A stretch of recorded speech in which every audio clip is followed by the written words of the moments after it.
స్థానిక సంస్థల ఎన్నికలపై దృష్టి పెట్టింది టీఆర్ఎస్. మండల, జిల్లా పరిషత్ ఎన్నికల్లో గెలుపు కోసం వ్యూహాలు సిద్ధం చేస్తోంది. ఇవాళ జరిగే టీఆర్ఎస్ విస్తృత స్థాయి కార్యవర్గ సమావేశం దీనిపైనే చర్చిస్తుంది. అన్ని పరిషత్లు గులాబీ ఖాతాలో వచ్చేలా పార్టీ క్యాడర్కు దిశానిర్దేశం చేయనున్నారు కేసీఆర్. తెలంగాణలో మండల, జిల్లా పరిషత్ ఎన్నికలకు త్వరలోనే రాష్ట్ర ఎన్నికల సంఘం షెడ్యూల్ విడుదల చేయనుంది. దీంతో స్థానిక పోరుకు ఇప్పటి నుంచే టీఆర్ఎస్ రెడీ అవుతోంది.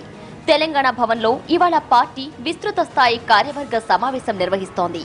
కేసీఆర్ అధ్యక్షతన జరిగే ఈ సమావేశంలో పరిషత్ ఎన్నికల్లో గెలుపు కోసం అనుసరించాల్సిన వ్యూహాలపై చర్చిస్తారు. ఈ సమావేశానికి మంత్రులు, ఎమ్మెల్యేలు, ఎమ్మెల్సీలు, ఎంపీ అభ్యర్థులుగా పోటీ చేసిన వారికి కూడా ఆహ్వానం పంపింది టీఆర్ఎస్.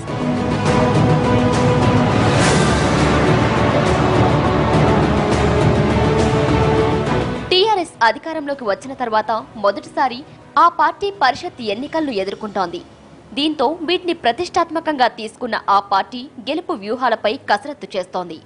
మొత్తం 535 జెడ్పీటీసీ, 5817 ఎంపీటీసీ స్థానాలతో పాటు 32 జెడ్పీ పీఠాలను కైవసం చేసుకోవాలని టార్గెట్గా పెట్టుకుంది.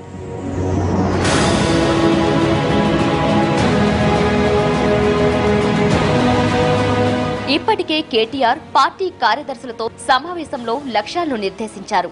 అసెంబ్లీ ఎన్నికల్లో తిరుగులేని విజయం, ఎంపీ ఎన్నికల్లో గెలుస్తామన్న ధీమాతో ఉన్న టీఆర్ఎస్ పరిషత్ ఎన్నికల్లో కూడా సత్తా చాటాలనుకుంటోంది. పార్టీని సంస్థాగతంగా బలోపేతం చేయాలని భావిస్తున్న టీఆర్ఎస్ పరిషత్ ఎన్నికలను ఒక అవకాశంగా తీసుకుంటోంది.